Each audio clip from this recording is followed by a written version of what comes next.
बच्चे की प्रेरणादायक कहानी। एक दिन स्वामी विवेकानंद अपने शिष्यों के साथ सत्संग कर रहे थे। एक छोटे से गांव के बच्चे ने भी सत्संग में शामिल होने का मन बना लिया था। वह बच्चा स्वामी जी के पास आया और उनसे पूछा, स्वामी जी, मैं भी आपके साथ सत्संग में आ सकता हूँ? स्वामी जी ने उस छोटे से बच्चे को देखा और उसके सवाल को समझा।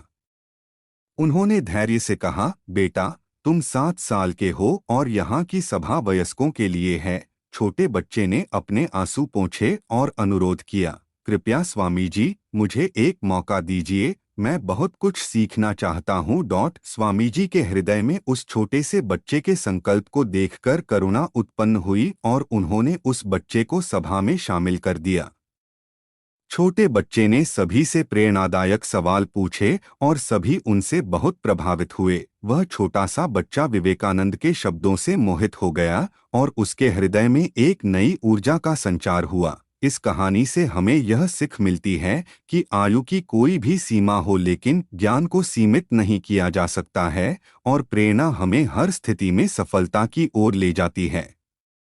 धन्यवाद। इसी के साथ आप सभी के लिए एक और प्रेरक कहानी, स्वामी विवेकानंद की परीक्षा। विवेकानंद अपने गुरु से विशेष लगाव रखते थे।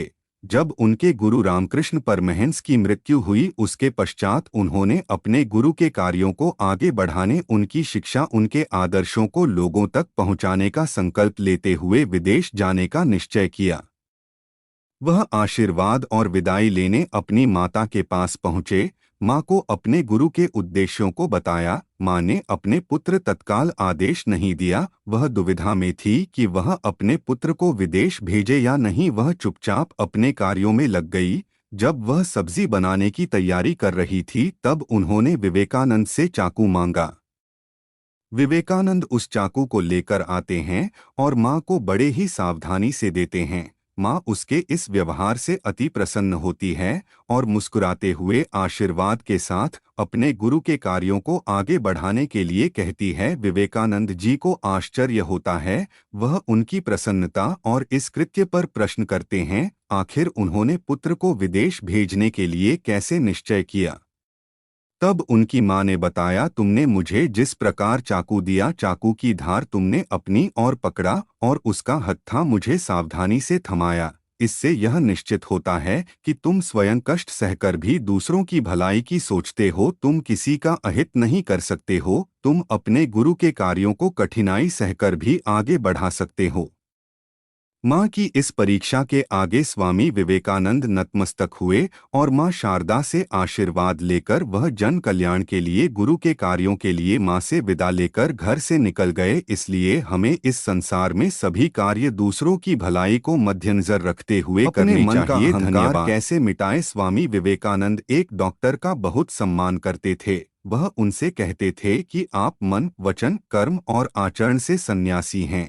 मुझे आपके भीतर बड़े सद्गुणों के दर्शन होते हैं। डॉक्टर साहब बेहद साधारण तरीके से रहते थे। उन्हें देखकर कोई यह अंदाजा नहीं लगा पाता था कि वह कोई बहुत बड़े डॉक्टर हैं। एक दिन वह पैदल अपने दवाखाने जा रहे थे। बारिश होने वाली थी। एक आदमी को अपनी छत ठीक करनी थी। मदद के लिए उसने एक मजदूर को बुलाया था और दरवाजे पर खड़ा उसका इंतजार कर रहा था। उधर से जा रहे डॉक्टर साहब को सामान्य व्यक्ति समझ उनसे बोला कि छत ठीक करने में आप मेरी मदद कर दें। मजदूर को बुलाया था, वह आया नहीं।